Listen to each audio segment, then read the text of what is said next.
দেবরাজ চক্রবর্তীর গ্রেফতারের পরেই নয়া তথ্য। রঘুনাথপুরের প্রমোটার কিশোর হালদারকে মারধর এবং তোলাবাজির অভিযোগে গ্রেফতার দেবরাজ চক্রবর্তীর ছায়াসঙ্গী অমিত চক্রবর্তী ওরফে ননি। বুধবার তাকে বারাসাত আদালতে পেশ করে নিজেদের হেফাজতে নেওয়ারও আবেদন করবেন পুলিশ। 2025 সালে ডিসেম্বর মাসে বাগুইআটি থানার অন্তর্গত রঘুনাথপুরে প্রমোটার কিশোর হালদারের সঙ্গেও ঝামেলায় জড়ান অমিত চক্রবর্তী। এমনকি বন্দুকের বাঁট এবং রড দিয়ে মারারও অভিযোগ রয়েছে তার বিরুদ্ধে। এরপরে এই অভিযোগের ভিত্তিতে তার 9 নম্বর ওয়ার্ডের তৃণমূল কংগ্রেস কাউন্সিলর সমরেশ চক্রবর্তীর পর অমিত চক্রবর্তীকে গ্রেফতার করল বাগুইআটি থানার পুলিশ।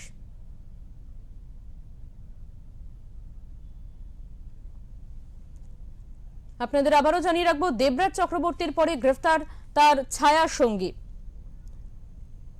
দেবরাজ চক্রবর্তীর পরে গ্রেফতার করা হলো তার ছায়া সঙ্গীকে। রঘুনাথপুরের প্রমোটার কিশোর হালদারকে মারধর এবং তোলাবাজির অভিযোগে গ্রেফতার দেবরাজ চক্রবর্তীর ছায়া সঙ্গী অমিত চক্রবর্তী ওরফে ননি।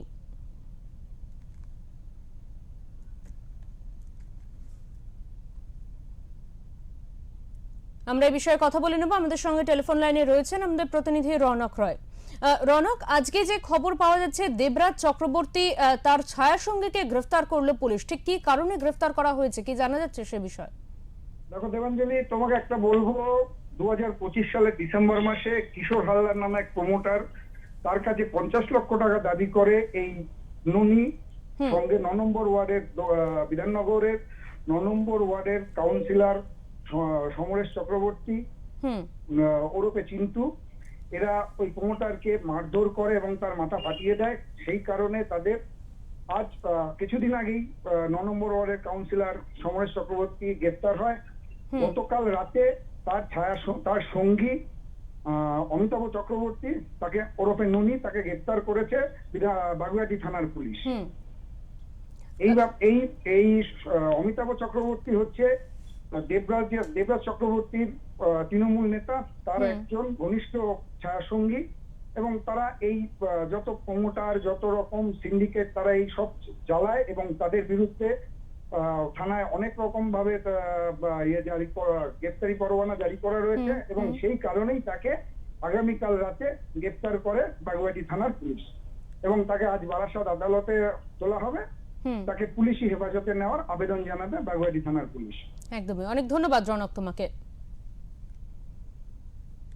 আমাদের সঙ্গে ছিলেন আমাদের প্রতিনিধি রনক রয়। যে তথ্য এই মুহূর্তে উঠে আসছে, দেবরাজ চক্রবর্তীর পর গ্রেফতার তার ছায়া সঙ্গীকে গ্রেফতার করলো পুলিশ এবং তাকে আজকে আদালতে তোলা হবে। দেবরাজ চক্রবর্তীর গ্রেফতারের পরেই নয়া তথ্য উঠে এলো। রঘুনাথপুরের প্রমোটার কিশোর হালদারকে মারধর এবং তোলাবাজির অভিযোগে গ্রেফতার করা হলো দেবরাজ চক্রবর্তীর ছায়াসঙ্গী অমিত চক্রবর্তী ওরফে ননিকে। বুধবার তাকে বারাসাত আদালতে পেশ করে নিজেদের হেফাজতে নেওয়ার আবেদন করবেন পুলিশ।